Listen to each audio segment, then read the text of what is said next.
Hey guys, how are you doing today? Happy Saturday. Happy day 9 of Nano if you're doing Nano. How's it going? You guys want to go ahead and introduce yourselves for our Bridgerton watch party? We'll start with Ben, Natalie, and then I'll introduce myself. Sure. Everything's going great for me. It's a nice, easy Saturday. And I'm Ben Pick. I'm from Running2Write, where I give questionable writing advice through running metaphors every Monday night. I love that he says questionable writing. Got a good It's always tip. questionable because what works for one may not work for another, and I fully support that Exactly. That is sentimentality. true. That is true. Because I Love never want that. to come across when I offer advice, like it's not me going, hey, do this. It's me going, hey, consider this as one of your options. I Mhm. do the same when it comes to world building. I'm like, this is how I do it. It might not work for you, but if you want some tips, here you go. Natalie, who are you? I am Natalie Locke, so you got the second part of it. And I on Instagram, TikTok, Facebook, which just mirrors whatever I post on Instagram, and and I am migrating to Twitch based off a video that did air at will air tomorrow at 12. There we go. It's like it's airing at some point when I'm talking to y'all anyways. Oh. Just gets confusing.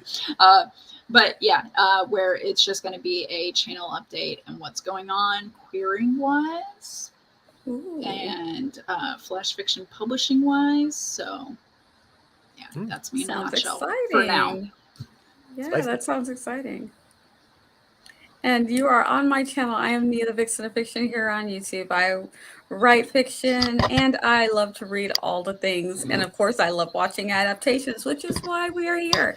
My co hosts are linked below. These are also two of my co hosts for scripting the book. So if you want to join us tomorrow, we'll be doing scripting the book Dune. We'll be talking about the movies and the books and what got DNF, what worked, what didn't work. So if you want to find out and chat about it with us, we'll be doing that Sunday, the 10th, and then we'll be talking about Bridgerton again on the 20-something on a 24th. Sunday, 24th at noon. We'll talk about Bridgerton, and that will be full spoilers. This time today, we are only doing spoilers for the show. We will not spoil the book for you. So if you haven't seen or if you haven't read the book, don't worry. We'll do a brief mention that there were some changes, but we will not go into any details. Yes. Find out our thoughts on how the changes worked and didn't work when you want to join us for the live show that we do at the end of the month. To be clear, the possible spoilers may include season 1. Just yes, like not completely, like it's not you're not going to get scene by scene, but there may be references to things that you found out in season 1. Exactly. And the big one, I always will say spoiler for the big one because, it's a big one, especially if you're working your way through the books and haven't seen the show. So watch the show and you will know what we're talking about. So we did the first 2 episodes, and Zara's not here with us today, but she will be with us at the end of the month. She's so bummed that she has to miss it, but it happens. What did you guys think picking up at episode 3? We have the whole thing where we find out what happened to Lord Bridgerton, the father who has passed away. Yeah, which I found interesting because in season 1 it was episode 2 that you find out what's the past. Or was it episode 2? Yeah. Yes. And it jumps into the past of here's why the person is as they are. So that kind of mirrored event of set the standard of current and then bring in the past. But I found it interesting because I think for the author, I'll say for the creator, is that a bee sting? Like legit, like how were allergies taken care of in that time period? So I found that part interesting. Yeah. I've got a son who's allergic to bees and wasps. And so it didn't dawn on me. What would I have done had this been before we had the EpiPen? Like it is really, a bee can kill you. Yeah. Oh, and then that's what's interesting about allergies is that you could have gotten stung as a child and be fine, but then it becomes an allergy as an adult and stuff. So Right. Yep, and that is also very true. I know that with my son, it was the second time. The first time he got stung, he had kind of a reaction, but not anything that we thought was unusual. Like maybe just a little bit more than the rest of us, where you get a bump. He had a little bit of a bump with some swelling. The second time, his whole face blew up. It was like crazy. So it really can happen that way, where you don't know that you have an allergy the first time. So I can imagine. I'm in the actors. Oh my goodness. They played that so well. I was like, Lady Bridgerton. Oh my gosh. She did great. And then especially I thought the scene, sorry, we should be moving on from episode 3. But Anthony like being bombarded, like, you're in charge now. And he's like, I don't know. Like, and just at 18, like you're already, it was an instantaneous thing. Like he probably was already in training, but he was nowhere near he should have been to take over. Like, I mean, hell, he was still supposed to go to Oxford, which now I find interesting. How was him going to Oxford for so many years? Like, how was the place run then? That I think that they probably still, you know, his father probably has some sort of an accountant or something that still runs everything through him. Yeah. You know, so yeah, they had their ways. But yeah, I don't think he was anywhere near ready, because Lord Bridgerton probably wasn't even 40 yet. If he wasn't even 20, then, and I believe that they said that they got married fairly young. So yeah, he wasn't ready. The father probably thought he had plenty of time. He was young and spry still. Overall, this show makes you think about age a lot, because it's like the ripe old age of 26 and you're like, excuse me? And then the ripe old age of 39. I'm like, no, you've gone too far. Stop. I mean, they aged up a lot of the people in the show. So True. You know, 26 is where the older sister is, but in the book she's 21. I'm sorry, I'm trying not to do the comparisons, but they had to age everyone up for the show, and so 21 is 23. Oh, 23. I'm sorry. Yeah. 23 is the age where they were. You are old maid. Yep. Yeah. You're done. Anyway. But episode 3 was done for that history and kind of giving you a little bit more behind Anthony and his motives and such. So I thought it was, I still don't understand his logic of no love, like not even the possibility. I could see the logic of, I'm not going to marry for love, but if love happens, maybe. I could see that logic, but it was like he was swearing off. Yeah, I don't think he wanted to end up like his mother. Just watching that whole dramatic thing of her being pregnant and the decision at the moment when she's giving birth, you know, like, if your father was here, that's the person I need right now. Not you. Not you, kid. I need him, and he's not here. Just that amount of love. But they, you know, the Bridgertons were a true love match. You know, they were the rarity, you know, according to the way that society was going at that time. So, and he's like, yeah, this is horrible. Look at how miserable she is. And she was truly like depressed, you know. Yeah. Which, like, throughout the rest of the season. Which I think that's what it affected the baby, because I've seen depression effect where someone goes into early labor just because it's so bad. So yep. And then so I do have my notes. I want to make sure I keep my episodes a little bit straight, so I don't like because I thought that was well. All of that was well done. And episode 3, so they go to Aubrey Hall. So the next 2 episodes are taking place at Aubrey Hall. I wanted to make sure, because we have the famous Pall Mall game that the family does, and right away it's like Kate is into it. She's like, we're competitive. And Edwina's like, oh, they're super competitive. I don't know. She just does not seem down for the hard competition. It's to me the equivalent of today is like a girl that is would be labeled as a tomboy, and then the girl that like doesn't want to break her nail, so she's not going to even like touch the ball in the game. That's the comparison I took between the sisters. And either one is fine, but you know, you want to be in there with the Bridgertons. You got to get dirty. It was like Edwina was pushing herself out of her comfort zone to appeal more acceptable.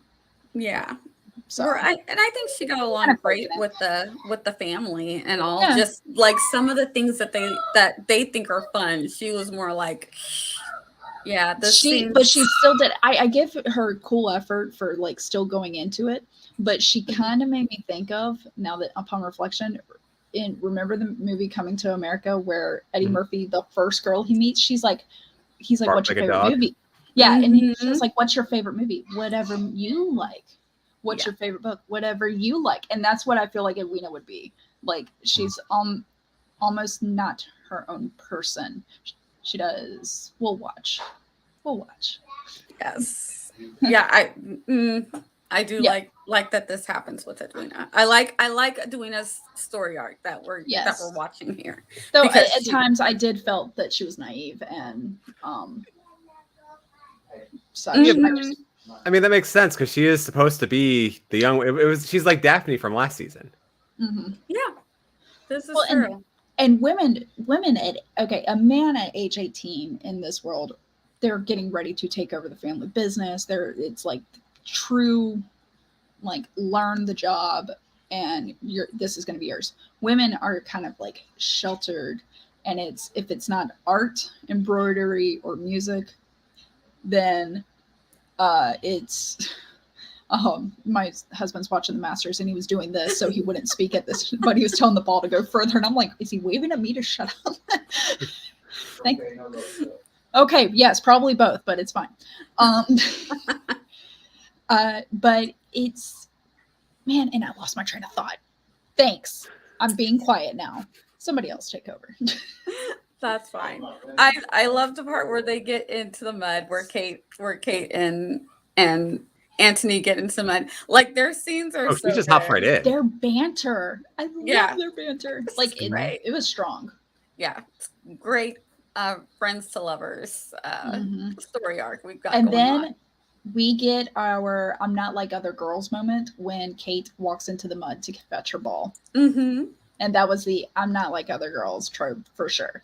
But and that to me, that was almost like a moment where they kind of broke down each other's walls. But then he saw his father's gravesite and it triggered him. And she doesn't understand what that's about. And then then she gets stung by the bee. And we get our first like, whoo, is it gonna happen moment. Yeah. I like what they did here. Yes. And I'm going to leave it at that. I concur. Read the book. But I like what they did here. We'll talk more on April 24th. 24th. Yeah. Let's put a pin in it.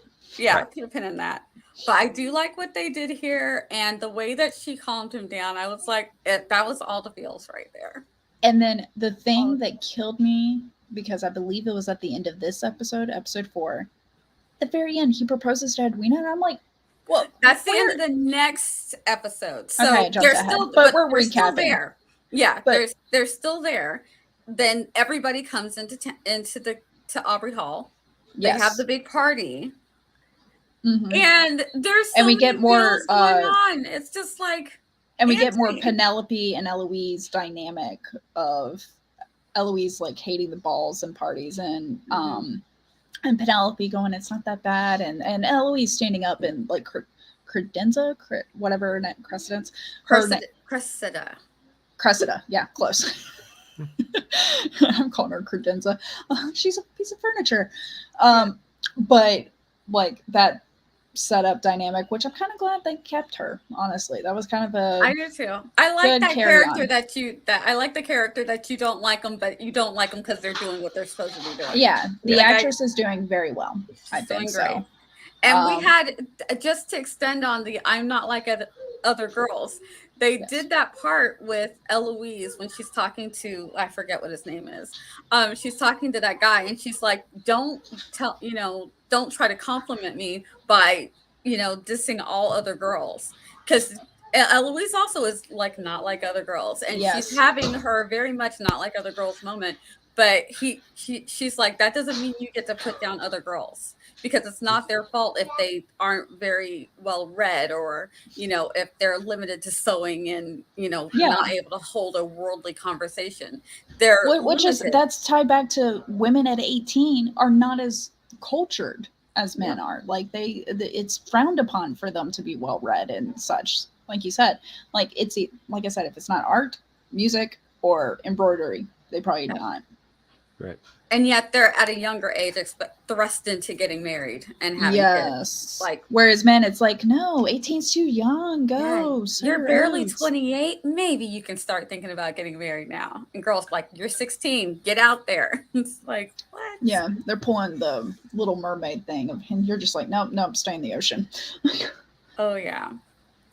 But and then because we're talking about a little bit of Eloise, also Benedict gets into art school. He doesn't know why he gets into art school at this time, but he's so excited. And I'm like, I'm excited for you, Benedict.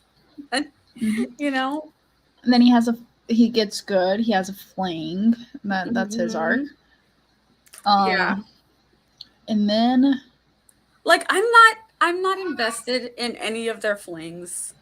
No, just go do your thing. Well, because we already learned from season 1 that it's just pointless. I mean, it didn't amount to anything. It didn't really add much to the plot, and it just kind of was something to pad the time between the focus of the season. I will say, between season 1 and season 2, I don't know. I'm glad season 2 decreased the number of X-rated scenes. Same. I'm like, I didn't even need them in the first place. The story carries itself. Yeah, they decreased it, and I enjoyed that. But they did add things in earlier than expected. So yeah, I love all of that they moved. A lot of it is more hand holding, hand touching. There's a lot of hand touchy scenes. Gloves being removed or not, or something, and like conveying in the culture what is risque and what's not. Yeah. So before we leave Aubrey Hall, again, there are some changes. So someone is caught in a scandal, but it's Lady Featherington sets up her daughter and Jack, the new Lord Featherington. Whoops. Yeah, and that wasn't a great idea. I didn't like that. Like but at the same time, I felt like Lady Featherton has become like where her redeeming arc is how much she cares for her children, even though I feel like it's mostly for herself. But is how much she cares for her children, similar to, I can't remember her name in Game of Thrones, who became the queen. Cersei? Yeah, Cersei. Similar to Cersei, where that's like Cersei's like most like main redeeming arc of, she loves her kids. She obviously loves her kids. She's doing all these terrible things, but she loves her kids. She loves her kids. Yeah. But yeah, so she sets up Jack and her daughter, because he's got a plan. He knows that he needs to make some money. She has no idea, but she's right. If he had told her, they could have been in cahoots together the whole time. Communication is key.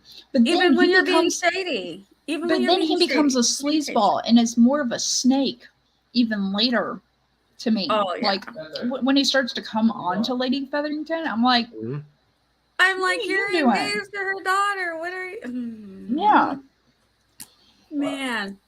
Yeah. Though I will say, like, for him to be an American, nothing against us, he was kind of found it acceptable. Like, yeah, sure, I'll marry. Like, he accepted the culture real quick on that. So I found that interesting. Yeah, not like, he needed the money. Yeah, that too. Is true. So yeah, they're now in a situation where we're getting ready to go into the last episode. But yeah, she's kind of messed up his plan with her own plan, but she's very resourceful. So she's gonna, I love how she's playing all the angles. At this point, she's just like, I will throw whoever under the bus I need to throw under the bus to get me and my girls taken care of. So Mhm. I like that about her, even though she's another character that you love to hate. But she's good. She's gonna get things done. And yeah, I think he learned his lesson. Had he been in with her in the beginning, he could have married Cressida and got that money, and they would have been all taken care of. Yeah, but even then, I mean, Lady Featherteen still would have been pushed out because there's no way that situation would have worked out in her favor. Yeah, So she I was don't think Yeah. it would kind have of been. right. They would have at She- least downsized to a smaller place Yeah. and been taken care of, but it would have been like you're kind of lower on the food chain now. I could see her hounding him about making sure that the daughters have good dowries and stuff like that. But yeah, then what happens to her? She's gonna have to go with one of the girls. Yeah. You know what I mean? She's not gonna be able to stay in that house. Okay, so now to shift the story, I ended up watching like the last 20 minutes of episode 7 just to make sure I was clear. But I forget the time period. But we have a situation where the characters finally give in to their desires. Yeah, which is a huge no-no. So that is a big deal. Yeah. That is a big deal. But I did love the party that they had with just them and just that one dance where, yeah, just playing the song "Dancing on My Own." Mm-hmm. Was that in that? Either way, I've already downloaded the soundtrack like weeks ago. It's so good.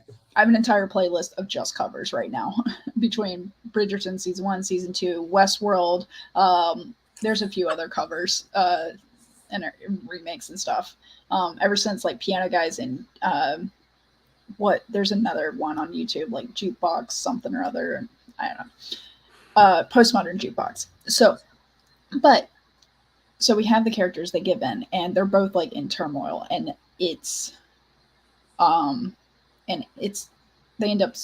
she ends up ghosting him and leaving before he wakes up. He wakes up, she's gone, which is I find hilarious because usually it's the other way around. Exactly.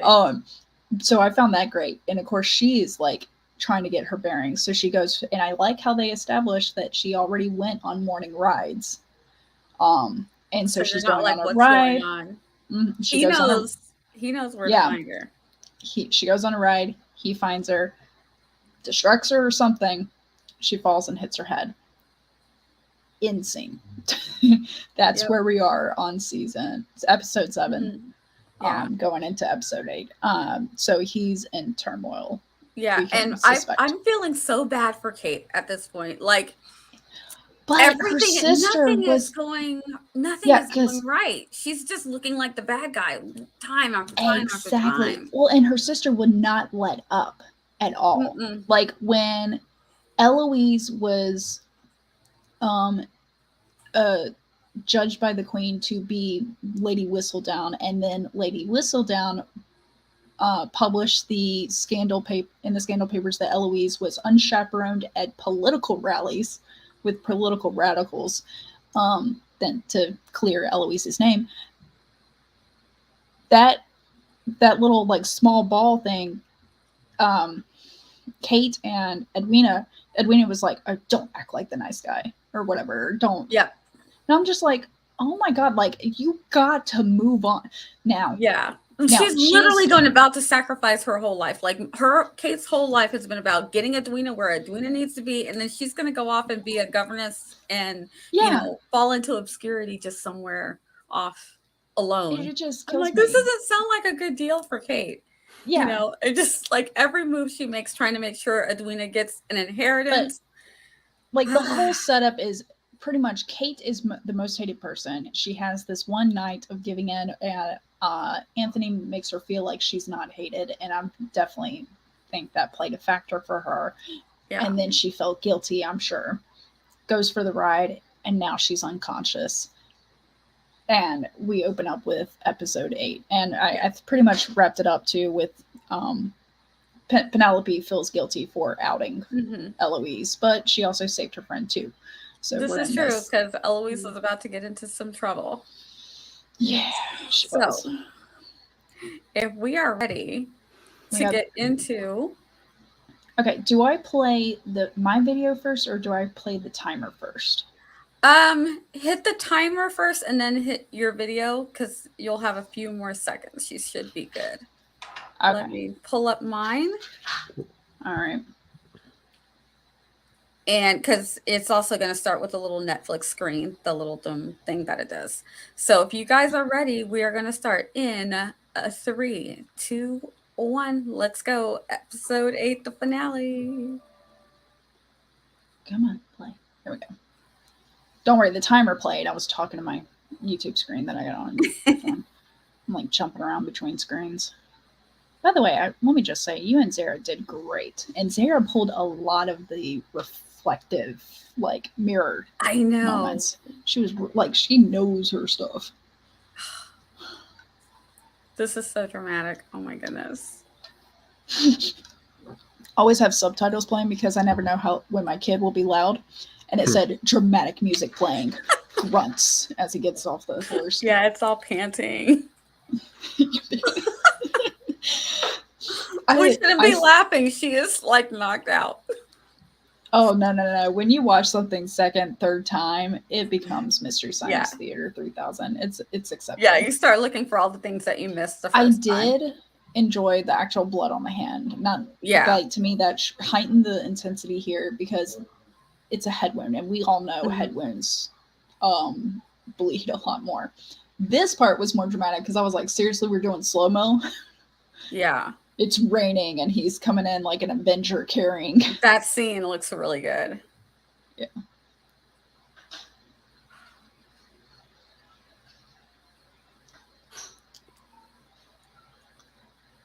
And as much as he's upset here, I like that her injury is more about Edwina.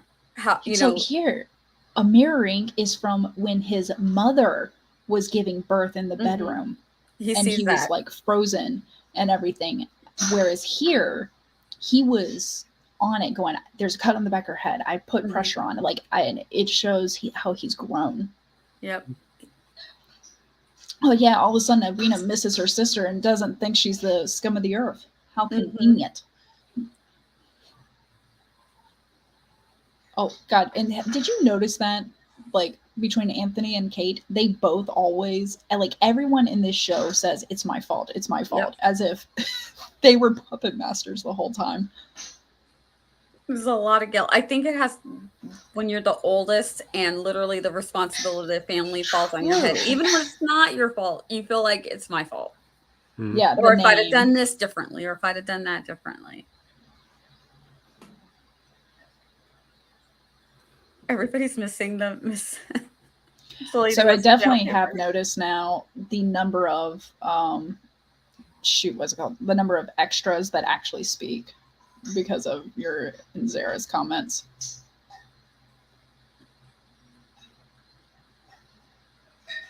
Oh, calm down.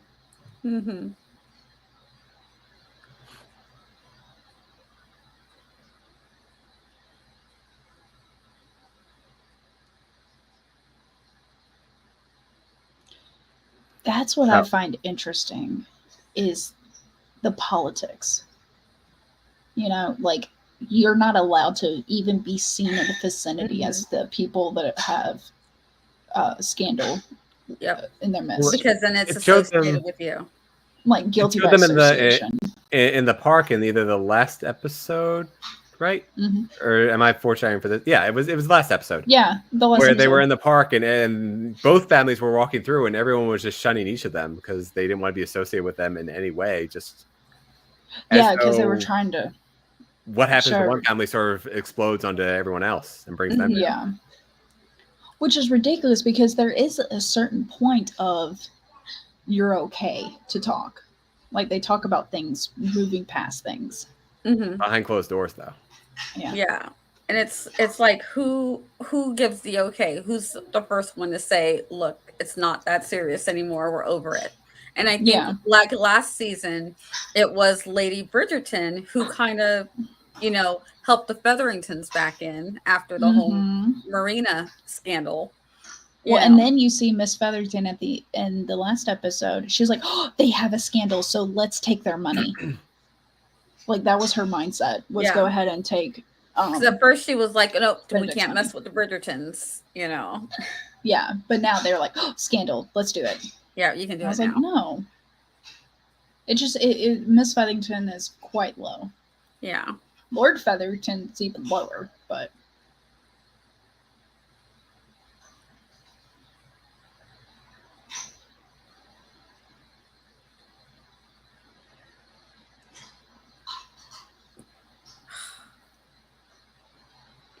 Yeah, see, it really is awful that both sides recognize the problem, and so they're staying clear of each other.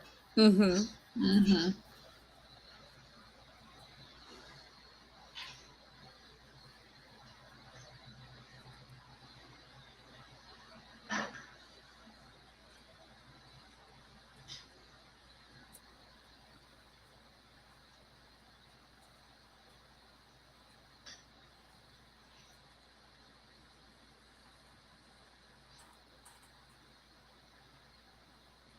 That would suck to be an adult but still have to answer for certain actions. Mm-hmm.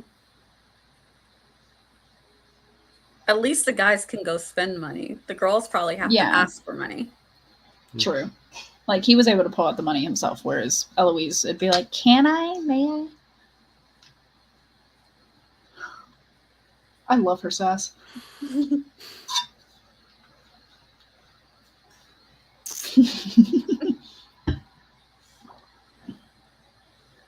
Damn, everyone's blaming Anthony. Mm-hmm. Mm-hmm.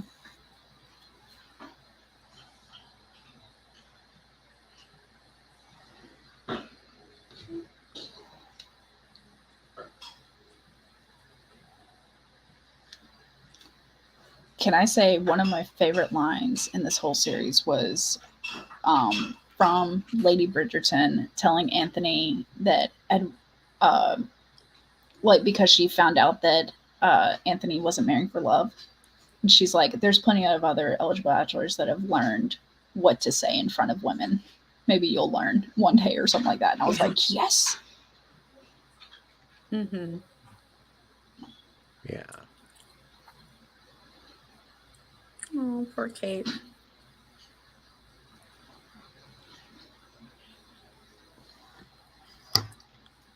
Well, for Kate, this has just been like a matter of milliseconds between her passing out and then waking up. Oh, yeah. That's the perk. So I have to, though, being in, like, taking film study classes, scenes like that of her laying there, I'm like, man, that would have sucked recording that every single day. And it's like, everyone else has lines. You're just supposed to lay there. And they're screwing up their lines. And you're like, oh, come on. I'm about to fall asleep. Yep. It's like she really is sleeping. Like, yeah. But nah, if I was really sleeping, my jaw would be slack. I'd have drool on the pillow. It would not be the unconscious.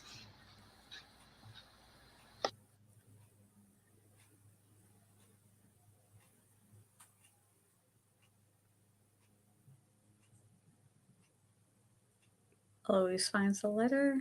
Mm-hmm. I love that they added this story for Eloise. Or that they have this storyline for Eloise. Sure. I mean, they need something for each of the characters to do, though, because there's so little that's involved with just the love story. Yeah. And we really care about all the other siblings. Well, also, this is setting up a basis for future seasons for when Eloise finds her person, or whatever book she's in. Yeah, I love that we have this backstory that we're building on this character. So when it is her turn, we kind of have this relationship with her already. And so we're so invested in her happiness. We know what she wants. We know what she needs, you know? Yeah. True. I feel like her and Penelope are going to be the ones that I'm like really gunning for when they come about. Mm-hmm.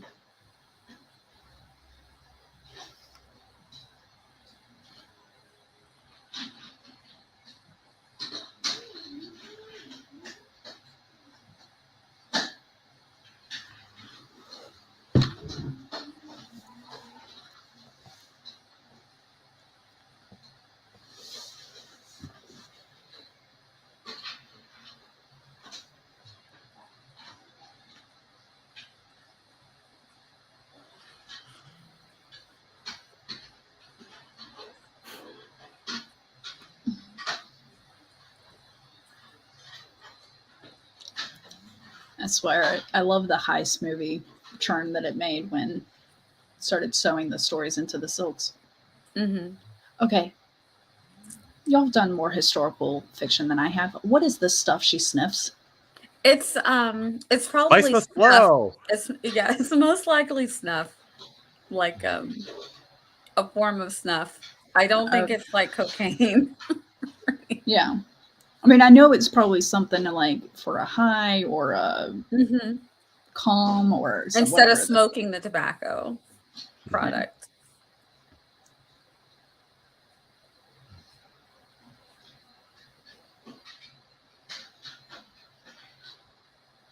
I just love their banter that they used to. Mm-hmm.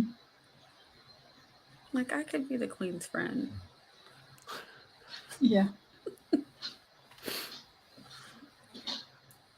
Which, the episode where the wedding was like called off and Edwina like said those words to the king and it moved the queen enough, I thought that love was that. done.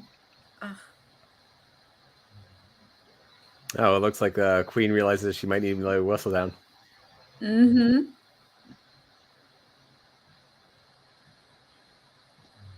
How many times has the actress had to do that for scenes?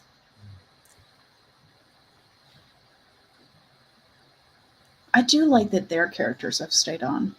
Yeah, I'm glad that they're here, and I like the story that they've given him. So you find out what he was able to accomplish with the money that he got. Mm-hmm.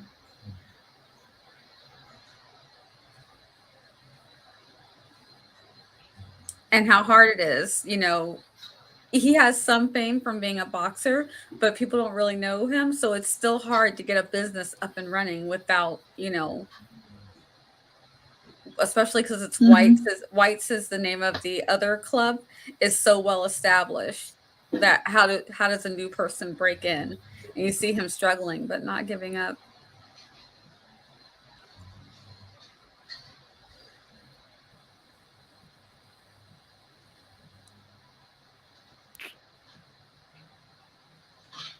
Oh, Jack is such a weasel.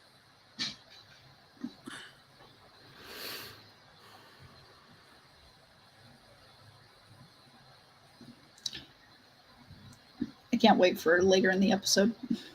Mm-hmm. Mm-hmm. Oh, hey, Writing Violet. Saw that she popped in. Oh, hi. I should probably. Oh, and Cool Gamer's here too. Hi guys, how are you? Hop on in. We're 12 minutes into the episode. Mm-hmm.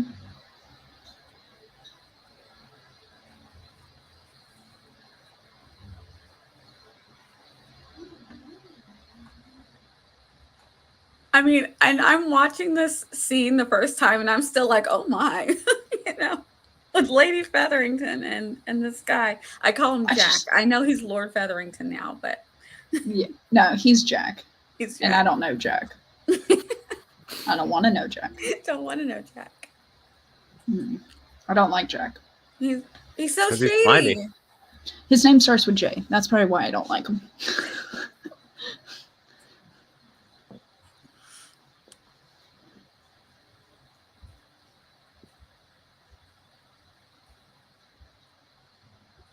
So weird that they're doing this with the door open too. It's almost like they haven't learned. There's so many times I'm like, why? But then also the scandal of closing the door, because everyone, you got to leave at some point. What are you going to do? Like try to clear the room, sneak out? I feel like he misunderstands what her drive is. Mm-hmm. And everything, because I think his whole thing was thought it was money, but it was really just to keep the pace / standard of living that she's used to for herself and her daughters. Yeah, her status and her money, their place in society. That's what's important to her. Mm-hmm. She needs all of them. And he's just like, we can just take the money and run. And she's just like, no, we need all these things. Because she realizes that without that, the money can only buy you so much, but she wants everything else. She's got a reputation now, and yes, her reputation may be rough, but she feels like starting with having something is better than nothing. Mm-hmm. And Edwina, I think they did really well showing how naive she was. Like I wish there was even another word to convey, like wet behind the ears. Like she really, the actress played this up of kind of ignorant. Yeah. Innocent kind of. Yes. Oh wow. And I Yeah. love that that that Kate wakes up with Edwina, not Yeah. with, it's more about the sisters right now. Let Yeah. them have their It was kind of healing it was a frozen separate. moment. Yeah. Like I forgot bring the how story back fast to the this episode sisters. moves. Because Yeah. it's like a breakneck pace. Yeah, because it seemed really slow as some of the other episodes. And I Mhm. remember getting to episode 7 and thinking, a lot still needs to happen. And Yeah. this is how they made it work. Like Well, and then also there's changes. So you're like, there's a lot that needs to happen for this, but what else is there to be done? mm-hmm. Like you're wondering where the story arc is because Right. it didn't follow Yep. the text. Oh. And look how quickly she has to get over the fact that Anthony didn't come see her. She's like, okay, this is where we're at.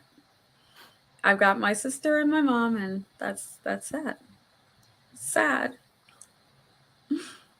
Okay, this line I didn't like. It's like, all right, let's rest. And I'm like, dude, you just came out. You've been resting for 7 days. Like, I want to get up. what do you need to rest on? Yeah.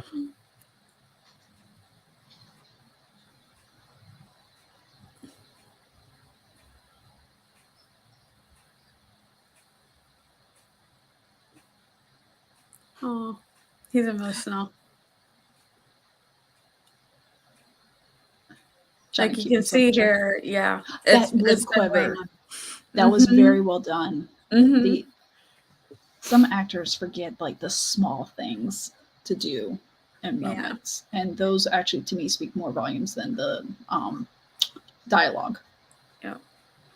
And once again, his mom is the heart of the entire series, season. Mm-hmm.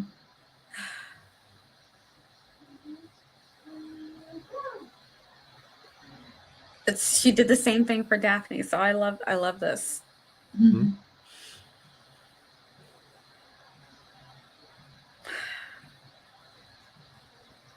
But especially these two, because they have that thing in common, where all the other kids were sort of sheltered. They went through this thing. Yeah. And she's like, I know where you're at with this, but also you still need to have love in your life.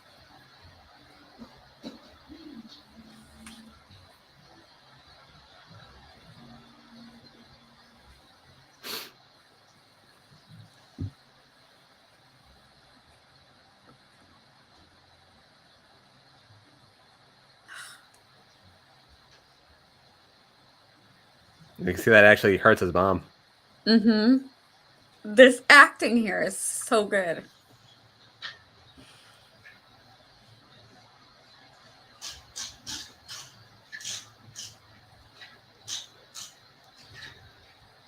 A lot of actors feel the need to fill silence with sighing or huffing or like something, some sound. But I think that these two, they really mastered the idea that sometimes you just sit in silence for a little bit. Like that the visual changes in their faces and where they look in the room carries just as much weight.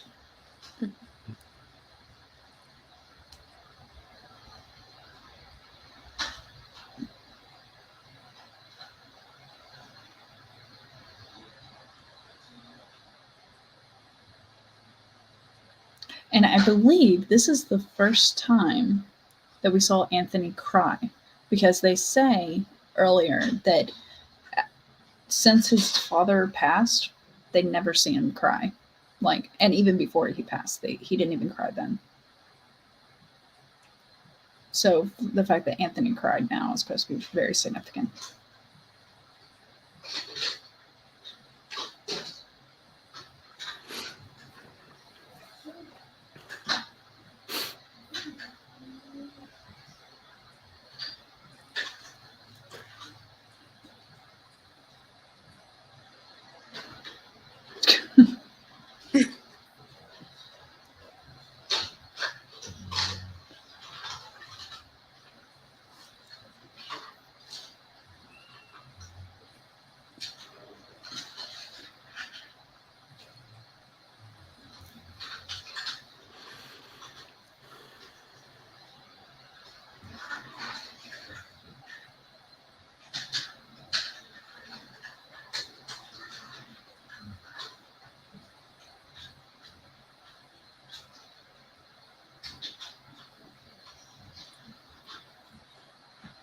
can like hear how desperate Lady Delacroix is here. She's like, look, you know how hard it is to be a woman and in business? Get off my back, Eloise. Yeah.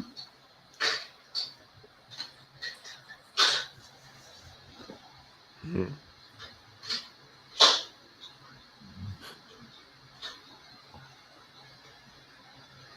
Oh my god, I just realized this is over an hour. Yeah. Oh. The show this time. 117, right?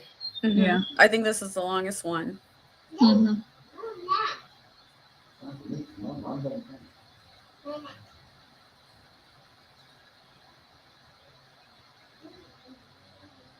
And then her desperation kind of mirrors Penelope's desperation. Like, but we don't. Eloise wouldn't know why, but we know why. We can see that I'm a woman trying to do this secret business in a society that's not going to be okay with it. Stop.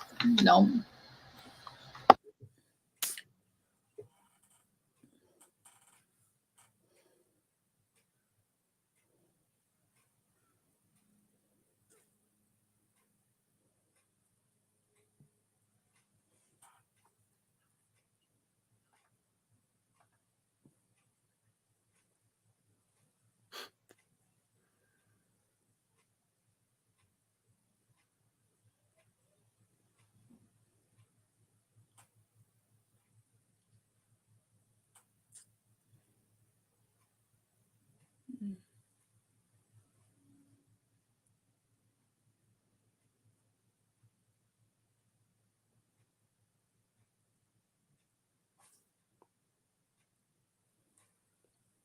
Oh, Tessa, that's what her name is. I'm like, I have a hard time keeping up with this, with the side girl sometimes. I'm like, who is this one? Does she have a name? Yes.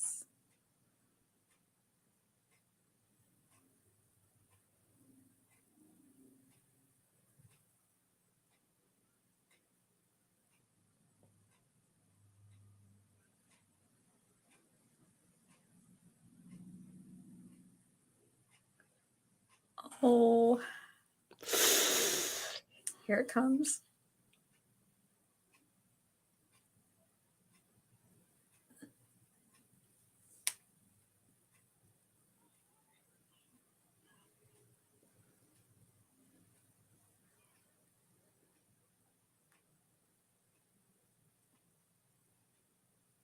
Yeah.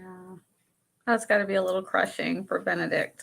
I think he was so excited when he got in, like screaming out the windows. Yeah. Well, I am really sorry, but I gotta leave. So yes, good luck and have fun. Thanks, Ben. Thanks for joining us. See you tomorrow. Yeah, see you tomorrow. Later.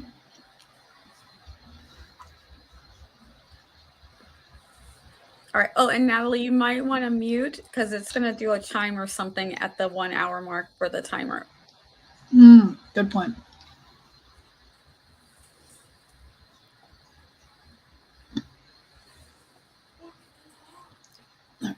I just muted the screen audio. Gotcha.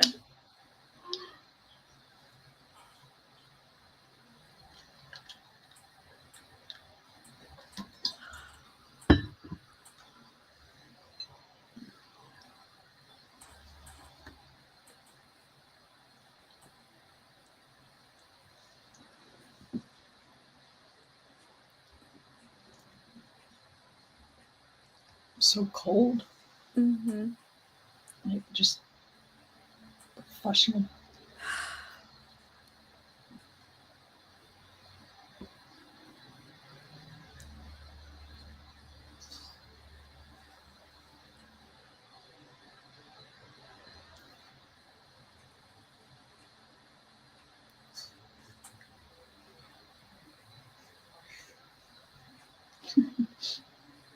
This sounds so romantic, Anthony.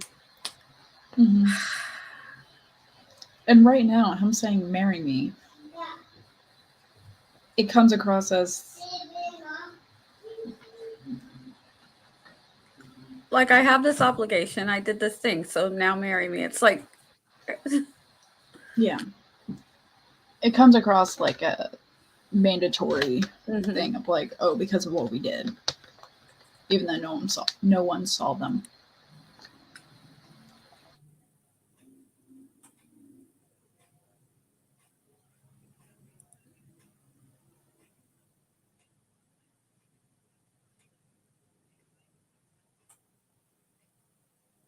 And again, we have Kate thinking that everything that went wrong is all her fault, even though she was trying so hard to help Edwina the whole time.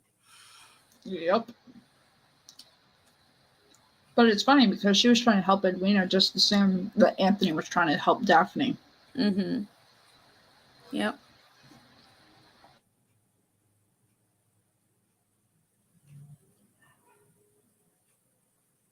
And you just want to shake the both of them and just shake some sense into them. Line up like in Airplane and slap Yeah, them. to the thing.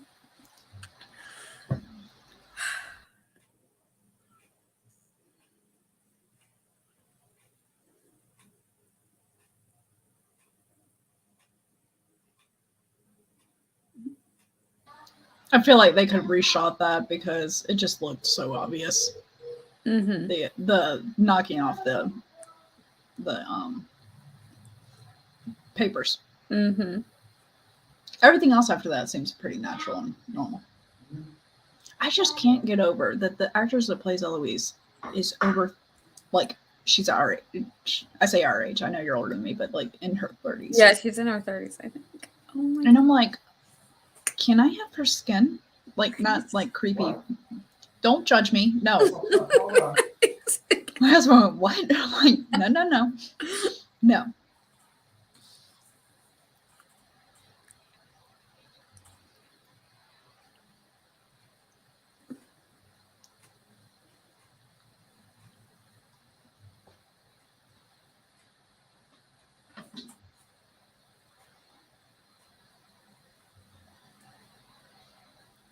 So here's the thing. Why would it be difficult to figure out who? I think it would be difficult to figure out who Lady Whistledown is because she's spreading rumors that not things that she didn't just witness herself. It's what she overhears. So if it's already playing the game of telephone, how can someone else target of, oh, it's this person? Yeah, and I think that that's the trail that we get led to, because we start Eloise with the look. This letter is smudged the same way that the letter is smudged on this other publication, which led her to this place, and from there, you know, it's him. He's the one that tells her, "Oh yeah, the packages come with them sewn into the fabric." So. You know, she's really playing detective here. So, I mean, she did good when she found the letter that was smudged. That was to me, that was the clue that kind of broke the camel's back on. She's got a place to target now. But After that, yeah. Oh, go ahead. I was gonna say it's Penelope. I feel like in some ways Penelope's really lucky. And she does that accent really well because it's her actual natural accent. Yeah. That nobody recognized her, nobody wanted to out her. But I think in the lower class society, they're probably happy to have somebody, you know, dishing the dirt on the upper crust. I do worry as many times as Penelope opens the money and stuff that's underneath the baseboards that like I could see if her mother found it, she'd just steal the money. Yeah, just take it and be like, oh. Yeah, and that's that was my fear this entire season, was that someone was going to steal her money that she earned herself.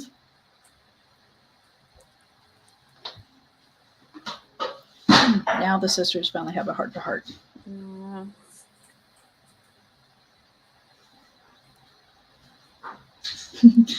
That reminds me of Edwina's comment when she was like, "Oh my God, was I always this blind?" When she saw like them exchange a look. Yeah, it's like everybody saw it.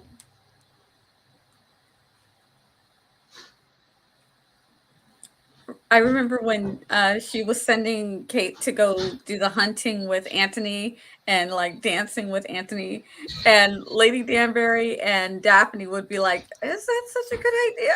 Uh-huh. I don't know about this."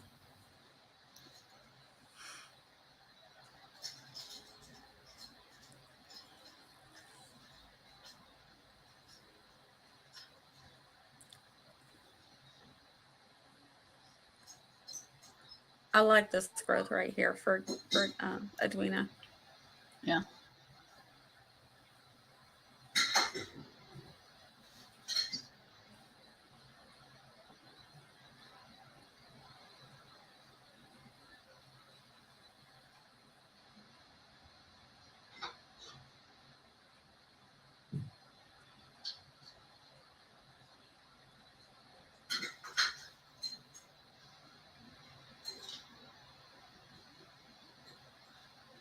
I just remember I was so ready for them to make up here.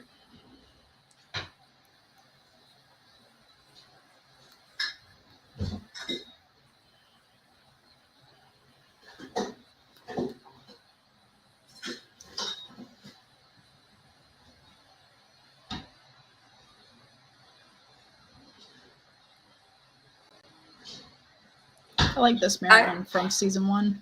Yeah, these scenes with them on the swing, I'm like, Yeah. this is their place. Yeah. But I like that because like siblings always imagine when you have that many that there's going to be pairings a little bit in the sense of like someone you're closer to than others. I like that it's the second son and the second daughter. Yeah. Like they have this unique bond. Mm-hmm.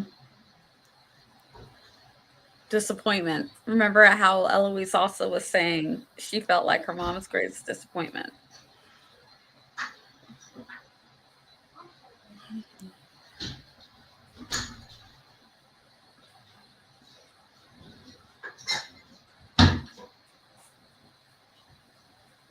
Nope.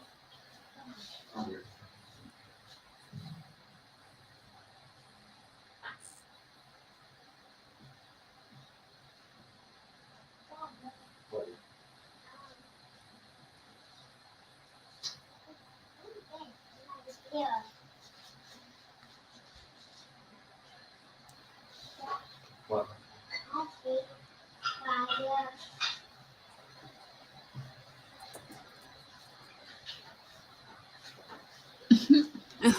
He's too hard on himself. He is.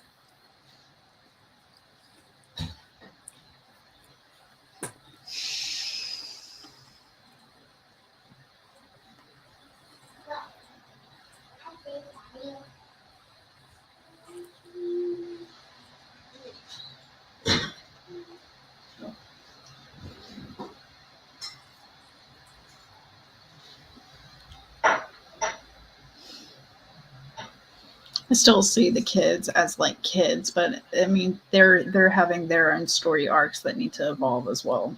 I know. I hope we get more with them later on in like season 3 and 4.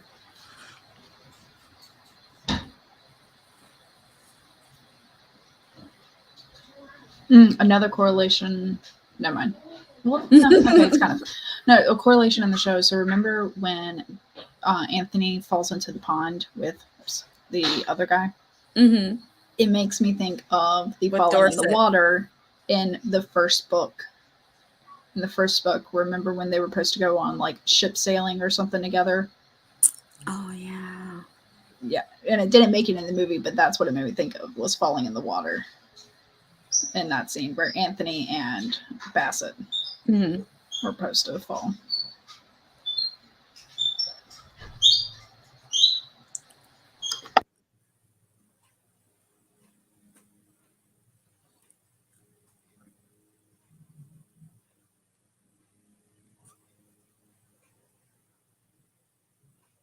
I like here where he's telling the younger brother about their father because he doesn't remember him really.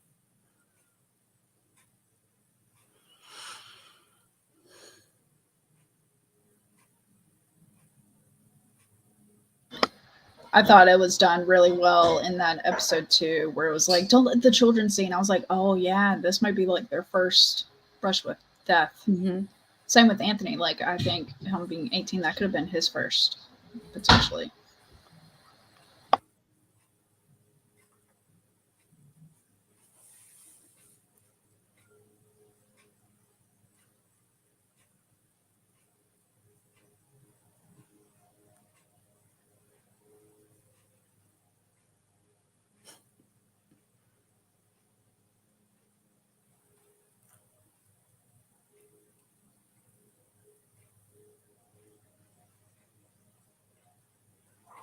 Mm-hmm.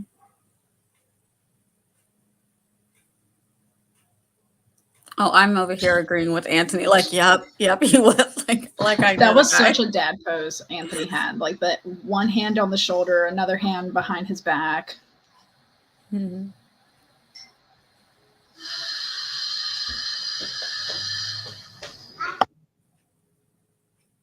It's like you can see Anthony growing from Daphne, and now dealing with Eloise and Kate, and you can see him growing and really growing into the role of the leader of the family, more than just I'm responsible. I've got to get you guys married, and I've got to take care of you've got to care for them as well. Be there for them emotionally. Mm.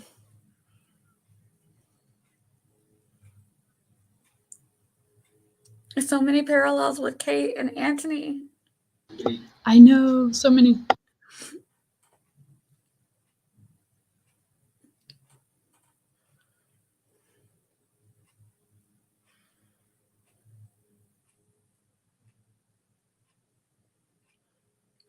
More good stepmothers. This is I amazing. was so happy for this situation because in literature, there's so many evil stepmother tropes that I thought this was wonderful. And if anything, like, she could have hated Kate because she married the husband, left her family, got shunned, everything, and kind of like put herself in a really bad spot. But she accepted the child, even though she didn't get the love match that she forever. Yeah.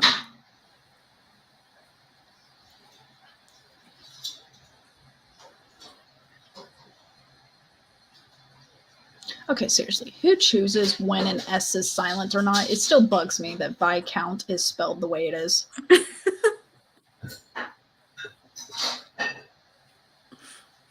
Because for years I've been saying Viscount when I would say it out loud because I never heard it. I only read it. Mm-hmm.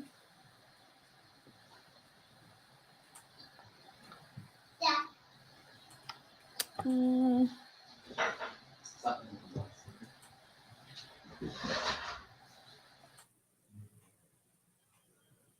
I was worried, but I'm glad that they worked that out because she wants Kate to be happy too. Not just you've got to go off and be in India by yourself. Like, no, you deserve to be happy as well.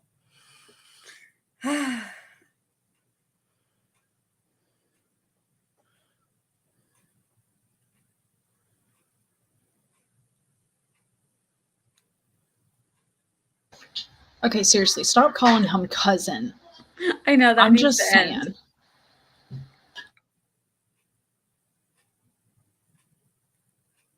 It's big of the queen to show up. Mm-hmm.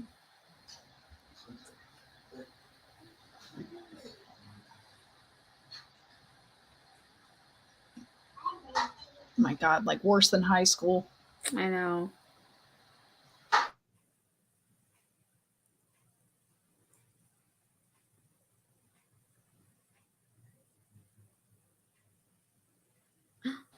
Mom talk I for the love that. win. I know, that was great. The Yeah. only thing that would disappoint me is you caring what other people think. Because honestly, she didn't care before. Not She at didn't. all. She never did.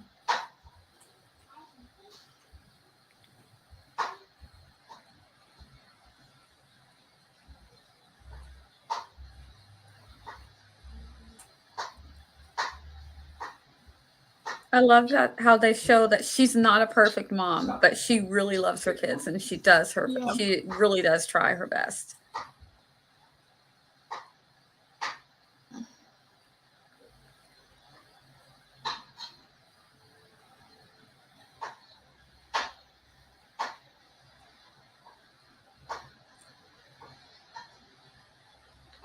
Though I will say, I feel bad for Penn's character that like she blends in with the wall so much that people don't think of her being there when they say things. They will You know? literally say anything and she could be right there and they never notice. And I think even when it ends up in Lady Whistledown, they don't think, where was I when I said that?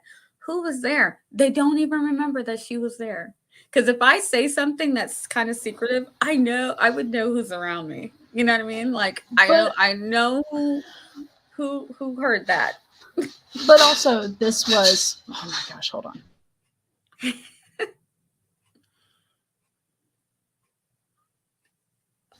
But also this is the servants. So a lot of people treat their servants the way Penelope is being treated, like that they don't think of them being there. Mm-hmm. This is a mistake. Yep.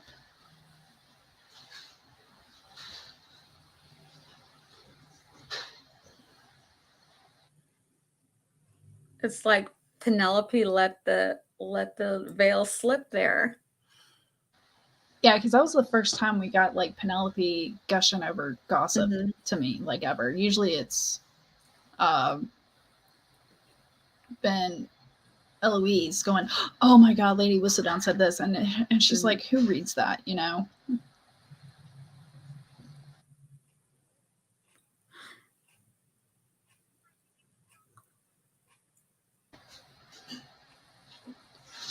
Isn't it frowned upon for women to dance, even though they're sisters? Wouldn't it be frowned upon? I don't think so. I think sometimes if there was, if it was a group dance and there was an odd partner, and it would depend on the dance, but yeah, girls could. Yeah, it would just be definitely frowned of two guys dancing then, I guess. Yeah. And it wouldn't be like all the time. Like, I don't know at a big party like this, like at a smaller, because I've seen this before also, and where it would be three girls doing doing the part of two people, and they would dance together. But I think in bigger balls, it is more appropriate you're waiting for a dance partner. So this is in Lady Featherington's home.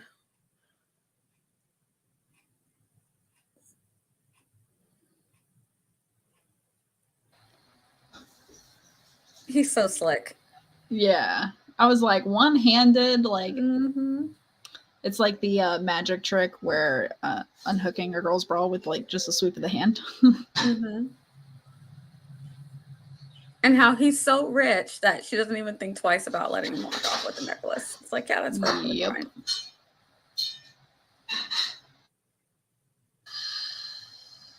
So this, I was like, what is going on? I know. I'm like, now he's just running off into a private room with a girl. But it just proves how he doesn't think of her that way. Because she's like, oh my God, this could be quite scandalous. And he's like, oh, I got to tell you, I don't trust him.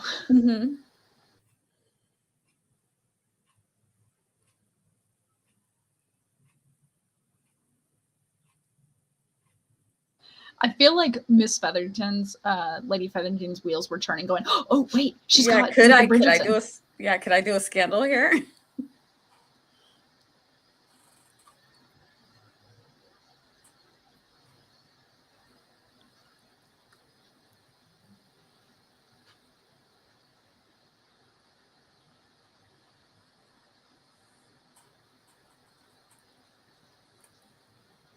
I'm just trying to figure out how he figured it out. You know? Yeah, that I don't know. That's the thing, is that there was a lot of stuff done off screen that would lead to him to do that.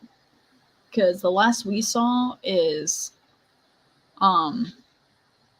the gentleman's club owner saying, hey, I don't trust him. Yeah, and I'm wondering if will learn. Maybe it's something that he learned while he was out on his travels, because technically he would be the more worldly of the brothers, because he's the only one who's traveled.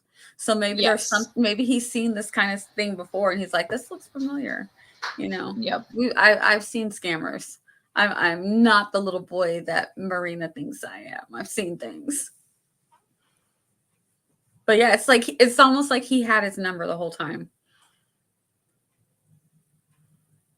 Like in my headcanon, I feel like Colin was more like was aware from the beginning, and he was just trying to test it and see if he was right, and it turned out he was.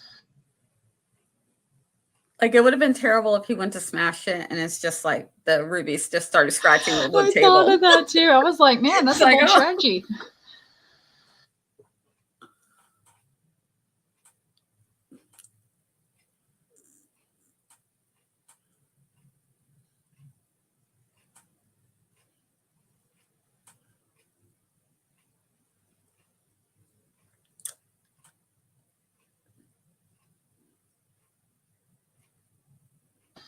When is he going to see her as something other than like the best chick friend? Yeah. My kid sister's best friend. Yeah. Like, yeah. So it kind of made me think of Cher when, in Clueless, when her brother, God, I forget, whatever his name was, played by Paul Rudd, chooses to dance with Brittany Murphy. And she's like, oh, look, he's being sweet, so she's not alone. That's the way Colin is.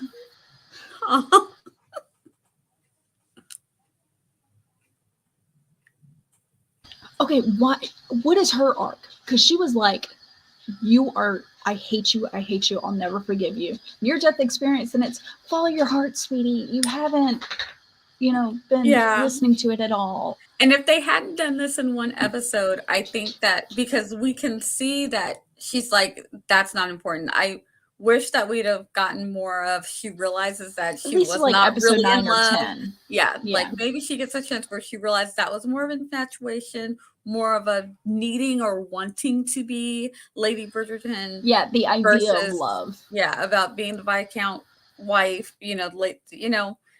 not what it really was, and that now she can really see what has been between Kate and Anthony the whole time.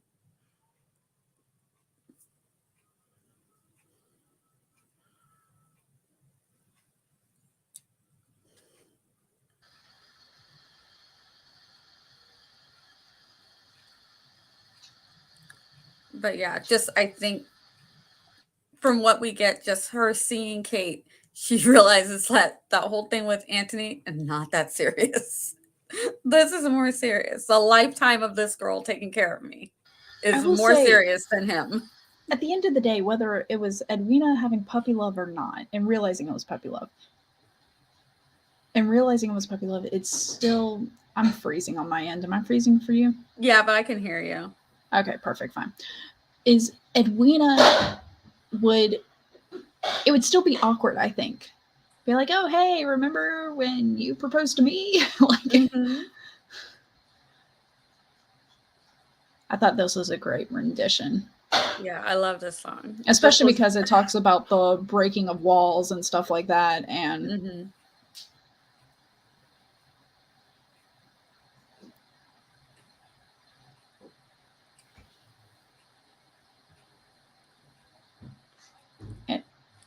what I don't get is why did everybody stop dancing? Because there was people dancing.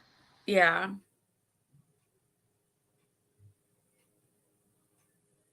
I think they see something, they're like, what's going on over here? Or maybe they're just, I wonder if it's because of the scandalousness of it. Oh, yeah, and then they don't want to. And so then that's when the queen steps in. Sorry, you'll see it in 2 minutes anyways. You'll be fine, audience. Yeah, it's about to happen.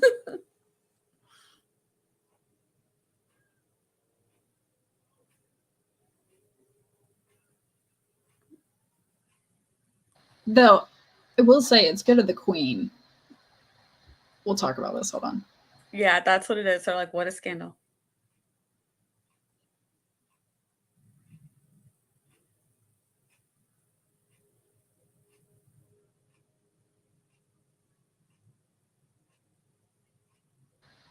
I feel like Edwina saying that has solidified. Mm-hmm. Do they not? No, but I just thank you. I love the sass, but at the same time, I'm just like, I can't. Oh, I love this line of Edwina, the queen talking to Edwina about her nephew. I love it.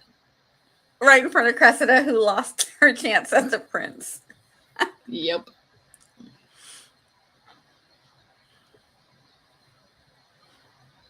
Wait, what did that say? Oh, it's going to be one of those where I have to go back because I'm curious. It actually showed the music, and I wonder if it actually said Wrecking Ball on it.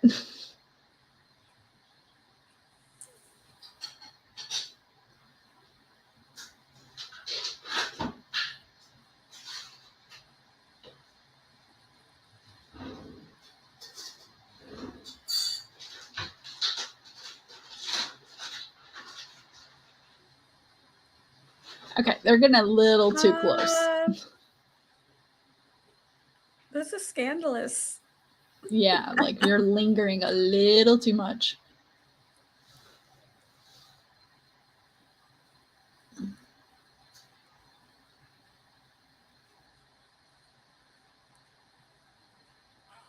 Oh, there goes the timer.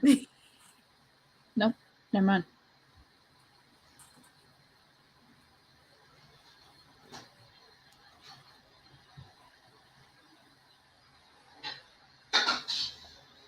That's all right. We are almost at the 52-minute mark.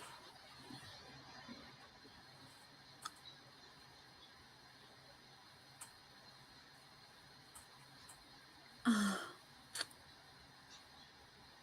Pen looks so happy. Oh.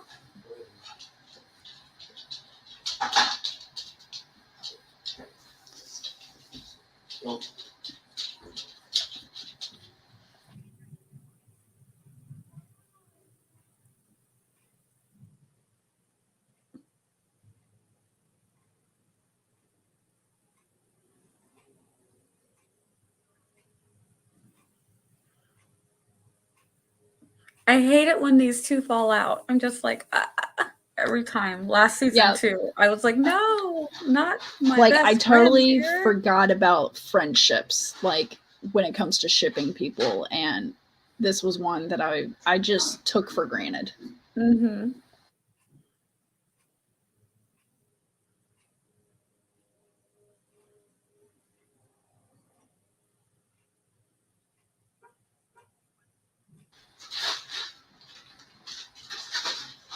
The gaslighting here, though. Mm-hmm.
Mm.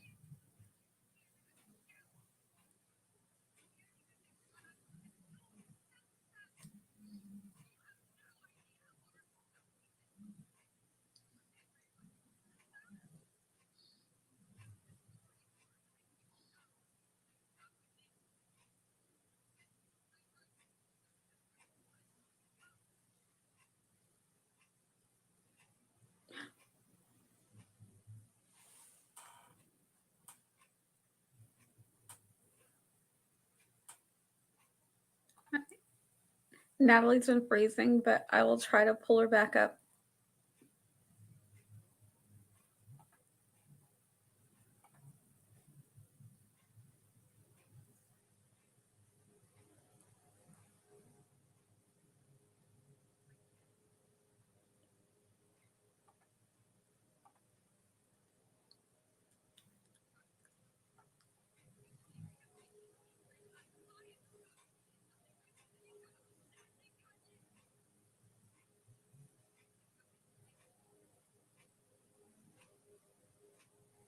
All right, we are right at the 16-minute mark.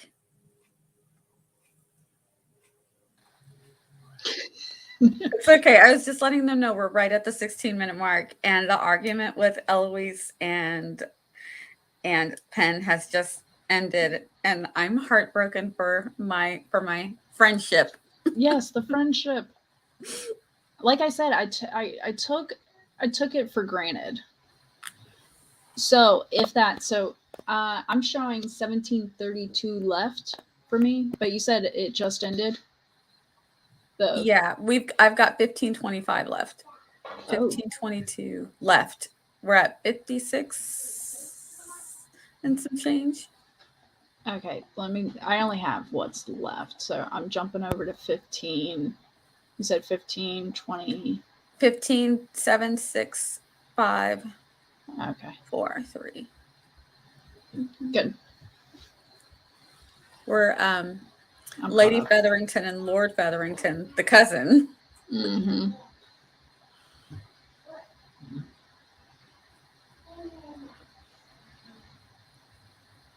These are the parts where I like Lady Featherington.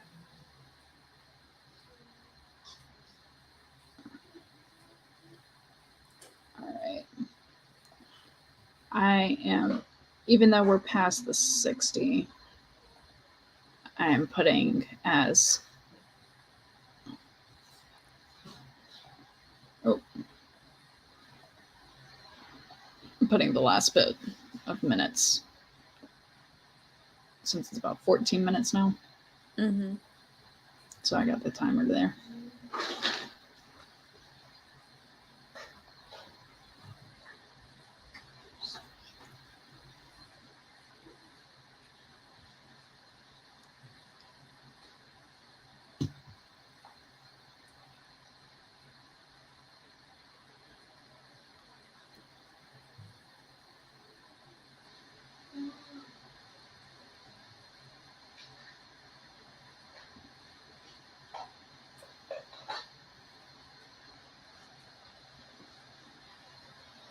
This is true. Yep. He came with nothing. He's leaving with nothing. No, they're splitting the money though, is what she said.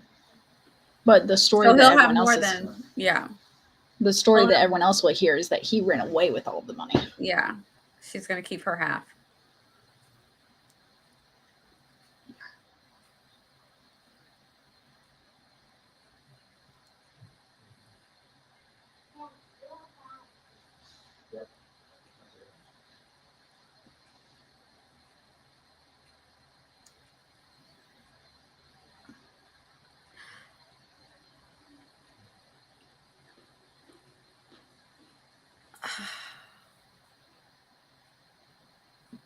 That's so unfortunate. Oh, it really is. Because he's probably not thinking it in the way that maybe the other guys are thinking it. He's probably thinking this is like she's like a kid sister to me type thing. Yeah.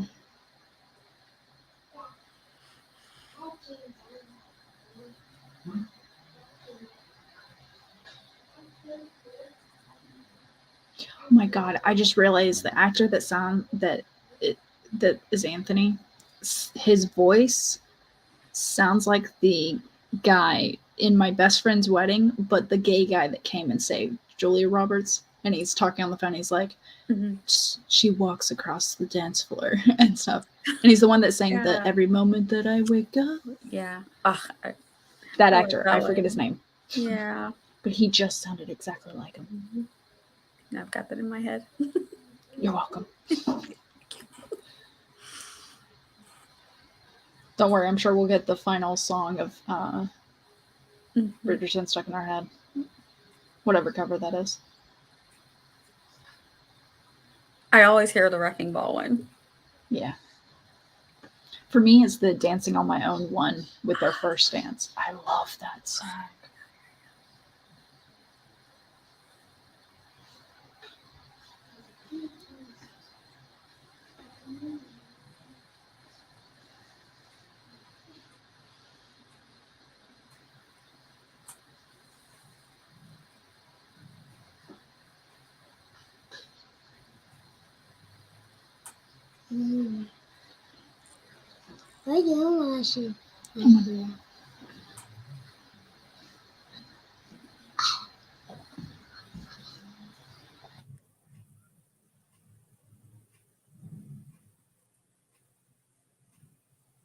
I'm glad we're finally getting the I love yous over the I hate you. You vex me. Yes. Like, I which I think will that's say, really mean. it's a little bit better than the I burn for you. Yeah, which would have been, no, should I say that would have been theirs? Yeah.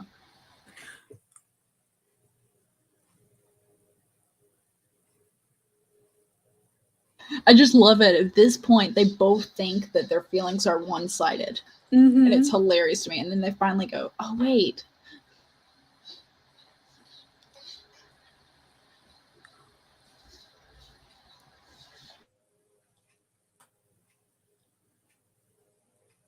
I like that he explained that. Be like, listen, I know what we did, but there's other reasons why I want to marry you. Yeah. And now she says, you vex me with a smile. Now it becomes an inside joke, and it's their language with each other. Mm-hmm.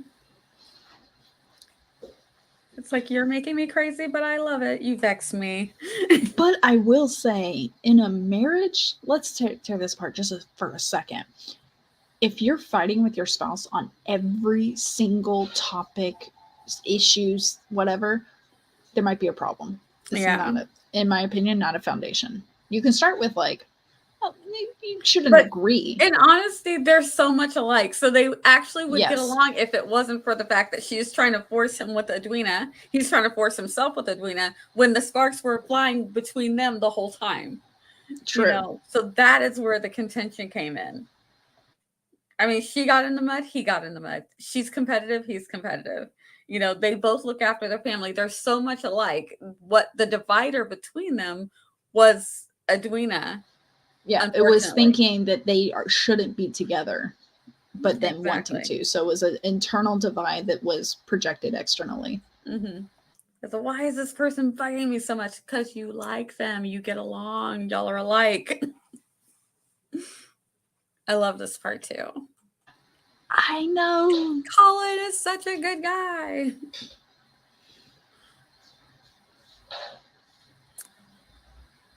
I feel like I'm glad that Marina set him straight. Foreshadowing of Colin saying, I'm in your debt now. When's that going to play out? You know? Mm-hmm.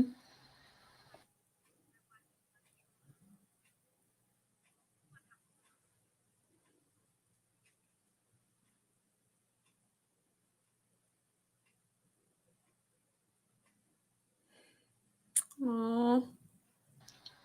It's like his reaction is going to forego art completely, and he shouldn't do that. That shouldn't be his go-to. He shouldn't feel like he's a failure. I mean, yes, privilege got him in the door, but he was doing the work. Exactly.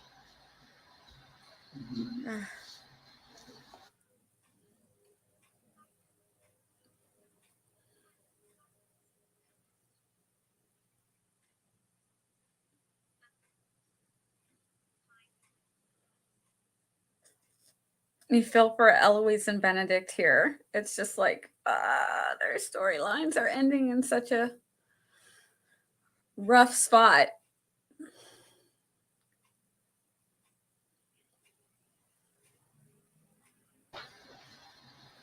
By the way, can I just say, God, I forgot her name. The actress that voices Lady Whistledown.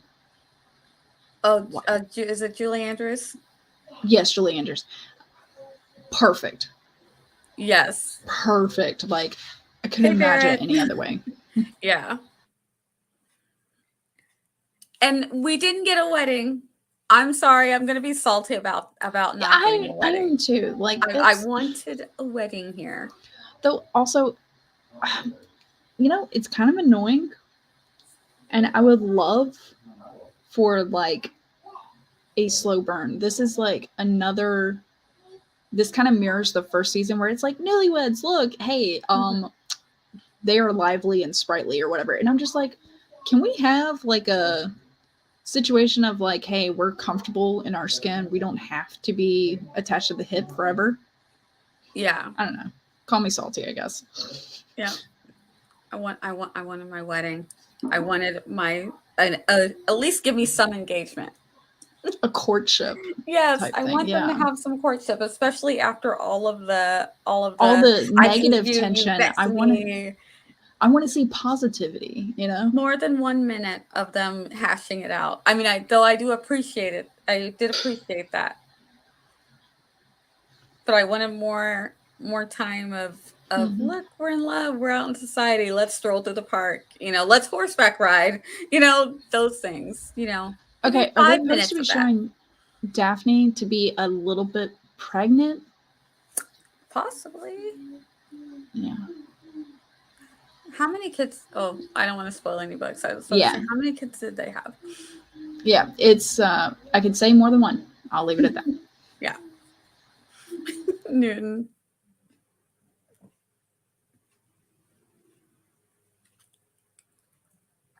I love the way that she just like blends right in to the competitive family.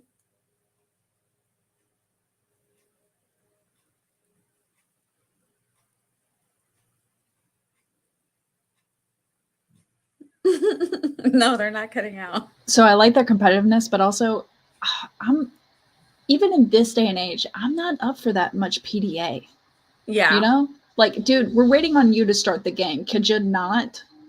Like, you should have gotten this out of your system. Start with the peck of say, good game, let's we go, don't know and then how far are they into the newlywed part? Like, did they get married immediately after they hashed it out? See, we don't get to know these things. Well, and now we have this like, just this part is annoying to me, honestly. Yeah. Like, did they get married 2 days ago? I don't know. Yeah, because you're supposed to go off and spend your own time together and be by yourselves, not with family did they take around. everybody to Aubrey Hall for their honeymoon? We don't know what's going on here.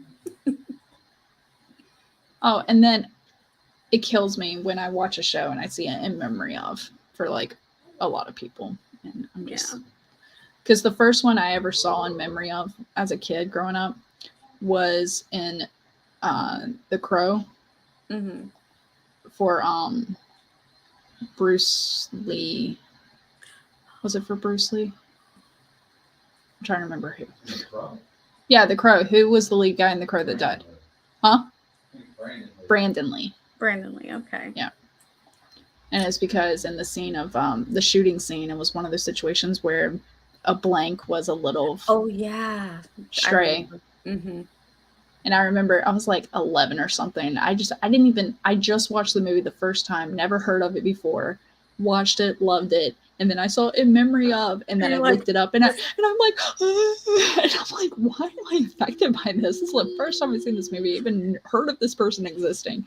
And they're already gone. That happened with me when I watched Spartacus and I found out. And like, because I was like, does he look a little different? That's all I thought. And I just kept watching because the lead guy looked a little bit different. And I'm like, did he beef up or slim down? I couldn't figure out what it was. And then when let me look it up and find out why he looks a little different. And I was like, oh, that's why he's not the same guy. Oh, yeah. Yeah, it kills me. Yeah. But either way. All right, so now we're through the final episode of season 2 Bridgerton.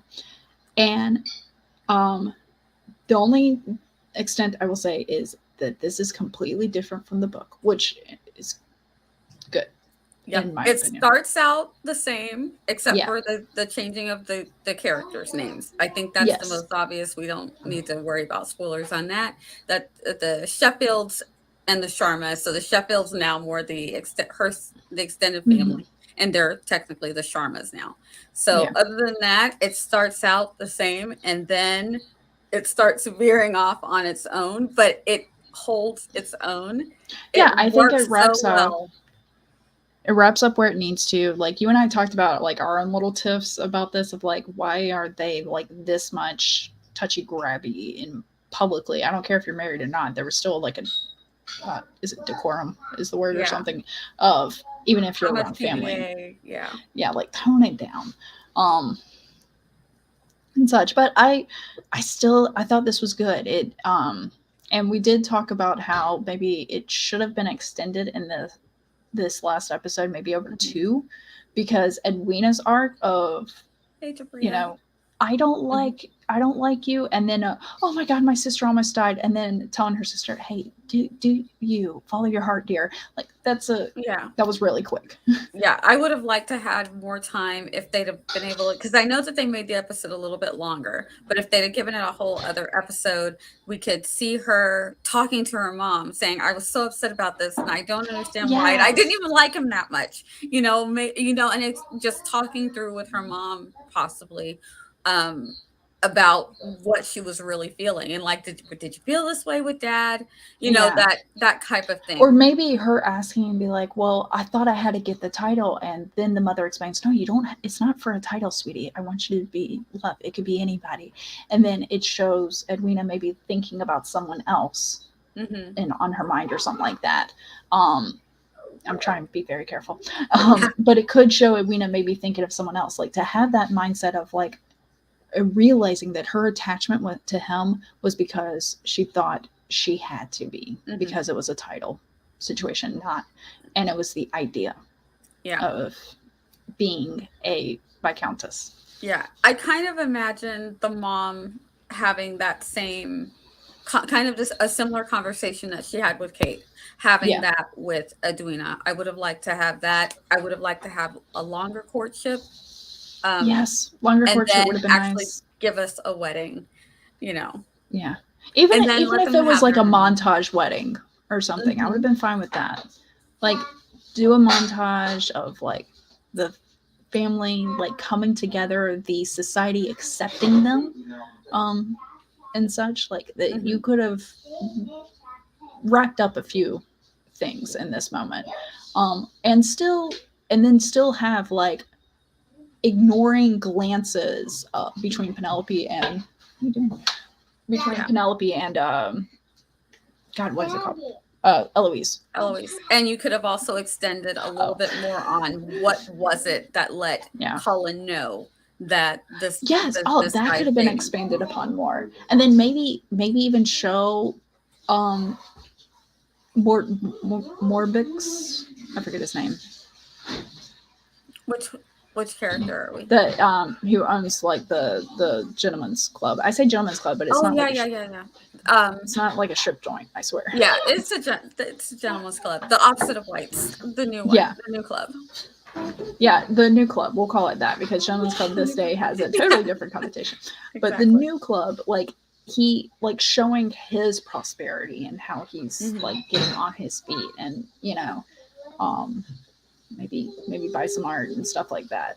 And then maybe do more with Benedict of, instead of just closing the paint, like actually putting it away somewhere, like to show like completely done situation. Like there could have been some things, but of course it's as the saying goes, it's easier to edit a filled in page, like the page is filled in, so now it's easier for us to edit. Yeah, and plus they're probably being told that they have to do it in eight episodes, and there was probably a budget issue, and they said you have this set screen time, which is funny because with Netflix, you're not they are exploring their time lengths because they're not held to commercial breaks or top of the hour, the news is going to start or anything like that, like other shows. So they are, I mean, that's why we have like 22-minute episodes or 36 or 40. Like, I mean, we kind of jump around in all shows, not just this. I mean, this one was an hour 17. That's kind of an odd one. But I think that they realized how fast it was going, that they needed that extra. Yeah, that they at extra least gave it few extra minutes. time instead of dropping it back under an hour, but at the same time, it's more. But Yeah, that's just they could because have we're filled in another 40-minute episode, just giving us more on those things, and then letting Kate and Anthony have their full happy part of the relationship, not just the we're over it, we're together now, and now in 2 minutes a marriage and everything has happened. So yeah. that's probably my only complaint, is that went really fast, and we Well, and then also the age of Daphne's son wasn't that much more, like a few months. Yeah, so I mean, I'm guessing they're still in the season, so maybe Kate and Anthony decided, let's get married tomorrow. Yeah, something. They could have done that. We don't know. Now I'm looking up season 3. Oh my god, Bridgerton. I can't spell, type, or anything. All right. Season 3 release date, just to see if they got a ballpark. You know, it's renewing. Mm-hmm. No real return.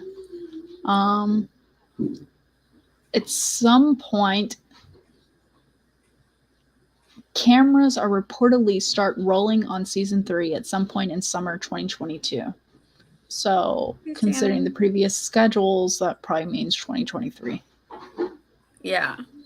I wonder if it'll be roughly the same time. Like, man, I wish I didn't have to wait. I'm going to have to just content myself with reading the next 5 books. Yeah, which I just ordered with like my birthday recently. I had Amazon gift cards and stuff, so I ordered book 3, book 4. My husband found book 5 at Goodwill, and so eventually I'm gonna get through these. Yeah, 2 and 3 have been my favorites so far, and they're very close. So the next one, now they said Netflix isn't going to do them in order, but the next one is with Benedict, and it's more of a Cinderella story, which is why I like that one. That's what pushed this one up over a little bit more. This one was more Taming of the Shrew. Yes, definitely Taming of the Shrew. So that's why. That's probably what gave book 3. I like Shannon's I love a Cinderella story. Shannon said she bridge watched season 2 and loved it more than the first season. For me, I think I loved the first season because it was like I like friendship to lovers more so than enemies to lovers. Just because I feel like enemies to lover is like a constant state of tension, and what the tension is over varies. And I think that's maybe why. That's just me spitballing right now. I just came to that. So, but I like season 1 better. Yeah, I do like the fake date trope. That's so cool. Yeah, fake date. That gets me every time. I have a harder time, which might be also why I like this. I have a harder time with enemies to lover because I'm like, you are enemies. But so when it works, I love it. So I'm like, I believe it. And the reasons why, the way it all folded out. You gotta have something that is fixed. Like, I don't like them because of this. Like, it's gotta be fixed. And you definitely understood that with Kate's protectiveness of her sister. So she like automatically didn't like him for that reason. And I could understand that. And then I feel like Anthony's dislike of her was like, well, she dislikes me barely even knowing me. She doesn't know me and she just automatically wrote me off. Like, give me a chance. So I can kind of start seeing that. But then you have to have a believable redeeming arc that either changes that first original false idea, or maybe that person has turned over a new leaf and they're a new person now. Yeah, and we definitely get that because we hear that she overhears Anthony saying he's not going to marry for love. If you want your sister to have a happy love match, obviously this guy, she's written him off. You're not the one. Move on to the next. So then when he keeps pursuing her, it's like, dude, why are you pursuing her when you've clearly said you don't want a love match? And this is what I want for my sister. At the same time, here they are, these two people that are so very similar in a lot of ways, and they're just butting heads. So Yeah. it just works. It was And believable.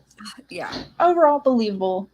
I see the merit in season 2 if you're like enemies to lovers, but if you like friendship to lovers, season 1, like myself, that's more your forte and stuff. But honestly, the character development across all side characters too, it's great. No one is unbelievable to me right now. Like they got good writers. Yeah, they knew what they were doing. And if you do, when you do read the book, you'll see the changes and you'll see why it works in the book, but why what happened here works for TV. It works. So pay attention. Yep. April 24th when we do the comparison ourselves. Still going to be bitter about not getting a wedding. Yes. Read the book between now and April 24th, or don't read it and then recognize we'll tell you all about it. Yep. If you just want to get spoiled about it, come see us on the 24th. We're going to talk about all the things. I'm looking forward to it. And Zara has so many thoughts on it because we had been talking backstage already. I can't wait for Zara's comments. Yeah. I cannot wait to hear her thoughts on it. So thank you guys. I had a great time. If you're watching on the replay, thanks for watching on the replay. And we'll see you April 24th at noon. Have a great one. Thank you for joining me. I enjoyed it. Awesome. Awesome. Bye. Bye.